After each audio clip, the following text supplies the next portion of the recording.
ಇವತ್ತು ದೇವರು ಪ್ರತ್ಯೇಕವಾಗಿ ನೀನೇ ಇರಬೇಕು, ನನ್ನ ಸೇವೆ ಮಾಡೋದಕ್ಕೆ, ನೀನೇ ಜನರನ್ನು ಬಿಡಿಸಬೇಕು, ನೀನೇ ಜನರನ್ನು ರಕ್ಷಿಸಬೇಕೆಂಬುದಾಗಿ ಯಾಕೆ ನೀನೇ ಬೇಕು ಅಂತ ಹೇಳ್ತಿದ್ದಾರೆ ಗೊತ್ತಾ?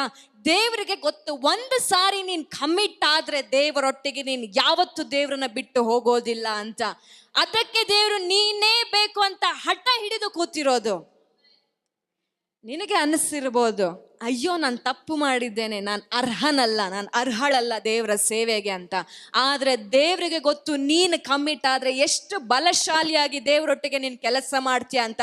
ನೀನು ಕಮಿಟ್ ಆದರೆ ಸಮುದ್ರ ಏನು ಇಡೀ ಪ್ರಪಂಚವನ್ನೇ ಇಬ್ಬಾಗ ಮಾಡುವಷ್ಟು ಬಲ ನಿನ್ನಲ್ಲಿದೆ ಅಂತ ಗೊತ್ತು. ನೀನು ಕಮಿಟ್ ಆದರೆ ಬರೀ 20 ಲಕ್ಷ ಜನ ಅಲ್ಲ, ಕೋಟ್ಯಾನು ಕೋಟಿ ಜನರನ್ನ ದೇವರು ವಾಗ್ದಾನ ಮಾಡಿದಂಥ ಸ್ಥಳಕ್ಕೆ ಕರೆದುಕೊಂಡು ಹೋಗೋದಕ್ಕೆ ನಿನಗೆ ಬಲ ಇದೆ ಅಂತ ಗೊತ್ತು. ಅದಕ್ಕೆ ದೇವರು ನೀನೇ ಬೇಕು ಅಂತ ಕೂತಿರೋದು.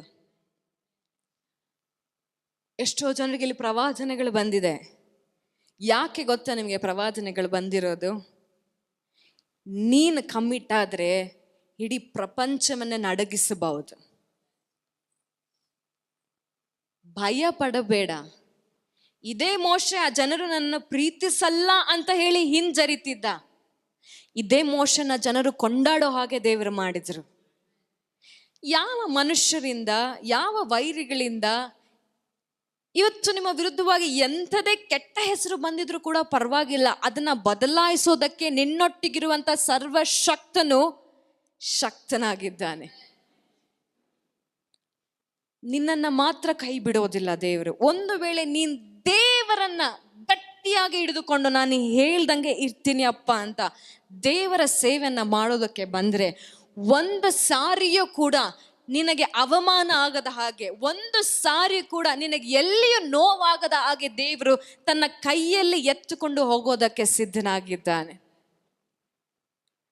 ಗಮನವಿಟ್ಟು ಕೇಳಿಸ್ಕೊತಿದ್ದೀರಾ ಮಕ್ಕಳೇ? ದೇವ್ರು ಯಾಕೆ ನೀನೇ ಬೇಕು, ನೀನು ಏನು ಮಾಡಿದ್ರು ನಿನಗೆ ಸಫಲತೆ ಬರ್ತಾ ಇಲ್ಲ ಲೋಕದ ಕಾರ್ಯದಲ್ಲಿ ಅಂದರೆ ದೇವ್ರು ನಿನಗೊಂದು ಕಾರ್ಯನ ಇಟ್ಟಿದ್ದಾರೆ. ಯಾಕೆ ನೀನೇ ಬೇಕು ಅಂತ ಹೇಳ್ತಾ ಇದ್ದಾರೆ ಅಂದರೆ, ದೇವರಿಗೆ ಗೊತ್ತು, ಈ ಮಗಳು ನನ್ನೊಟ್ಟಿಗೆ ನಡೆದರೆ ಎಂದಿಗೂ ಕೂಡ ನನಗೆ ಮೋಸ ಮಾಡೋದಿಲ್ಲ ಅಂತ, ಎಂದಿಗೂ ಕೂಡ ನನಗೆ ವಿರುದ್ಧವಾಗಿರುವಂಥ ಕಾರ್ಯಗಳನ್ನು ಮಾಡೋದಿಲ್ಲ ಅಂತ ದೇವರಿಗೆ ಗೊತ್ತು. ಅದಕ್ಕೆ ದೇವರು ಆರೋನನ ಬದಲಾಗಿ ಮೋಶನ ಆರಿಸಿಕೊಂಡಿದ್ದು.